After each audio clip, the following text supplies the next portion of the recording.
No second plane. It was a bomb. Bombed another building, not second plane. It was a bomb. Who said the second plane? That's what we're told, the second plane. No, we saw it on television. I saw everything. All right. Well, thanks a lot. This is...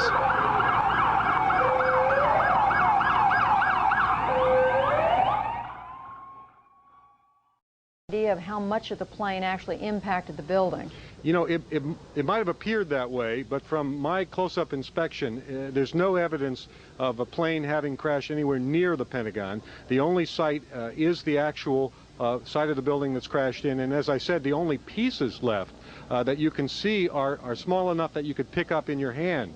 There are no large tail sections, wing sections, a fuselage, nothing like that anywhere around, which would indicate that the entire plane crashed into the side of the Pentagon and then caused the side to collapse. Now, even though if you look at the pictures of the Pentagon, you see that the floors have all collapsed, that didn't happen immediately. It wasn't until almost about 45 minutes later that the structure was weakened enough that all of the floors collapsed.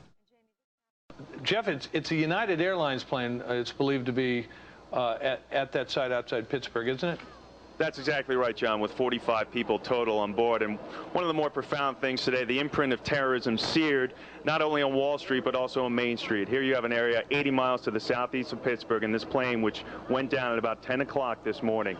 We have rescue vehicles that came in earlier in the day, and they have turned up nothing. No one believed to be alive from this crash. Some of the media just getting back to the scene, which is about a quarter of a mile up on a hill back behind me, and so some of the first pictures just starting to come in within the last hour. I want to get quickly to Chris Kanicki. He's a photographer with the Pittsburgh affiliate of Fox affiliate. He was back there just a couple of minutes ago, and Chris, I've seen the pictures. It looks like there's nothing there except for a hole in the ground. Basically, that's right. The only thing you could see from where we were was a big gouge in the earth and some broken trees. We could see some people walking around in the area, but from where we could see, there wasn't much left. Any large pieces of debris at all? No, there was nothing that you could distinguish that a plane had crashed there. Smoke, fire? Nothing. It was absolutely quiet. It was actually very quiet. Nothing going on down there, no smoke, no fire, just a couple of people walking around. They look like part of the NTSB crew walking around looking at the pieces. How big would you say that hole was? From my estimates, I would guess it was probably about 20 to 15 feet long and probably about 10 feet long or 10 feet wide. What could you see on the ground, if anything, other than dirt and ash? And you couldn't see anything. You could just see dirt, ash, and people walking around, broken trees.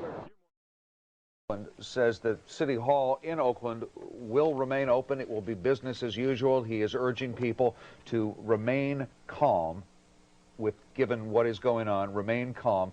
Oakland City Hall will remain open, but in San Francisco, City Hall has been closed. We're also just getting word here now that a second United Airlines jet, Flight 175, from Boston to Los Angeles, is now missing. Again, if you're just joining us, there have been 4 separate plane crashes. 3 of those planes were en route to California. 2 were heading to LAX. The 3rd was heading to San Francisco International Airport. That was specifically the one heading to SFO, United Flight number 93 from Newark to SFO. It apparently crashed in Pennsylvania, fairly close to the border of Maryland and not too far from Camp David. Why is that significant?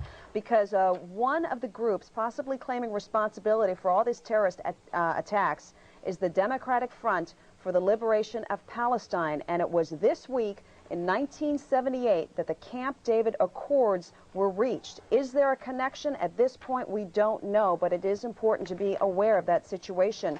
In Washington, D.C., many congressional leaders have been transferred to a secret location. Some senators have described this as a second Pearl Harbor.